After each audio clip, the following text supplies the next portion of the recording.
It's said that good things come in threes, and on the surface, that seems to be the case for the new documentary thriller, Three Identical Strangers. Hey, Steve O'Brien, and in today's Entertainment City, a remarkable story of long-lost brothers reunited and the twists and turns that follow.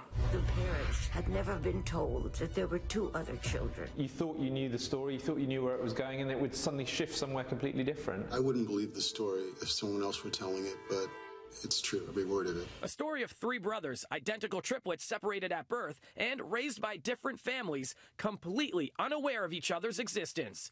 Then reunited 19 years later by chance in 1980s New York.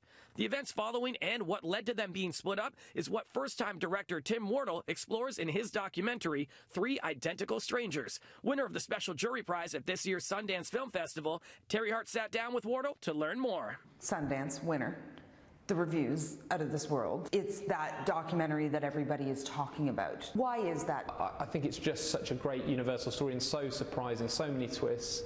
You know, it starts off as a sort of family reunion story and becomes this kind of identity thriller, conspiracy thriller in some ways. They're trying to conceal what they did from the people they did it to. The story went in that direction as extraordinary and disturbing secrets were discovered during the making of the film. We had no idea we were going to end up where we ended up, and they didn't either. What's interesting in the nature versus nurture aspect to the movie is I think people's idea around that question changes, like does a 180.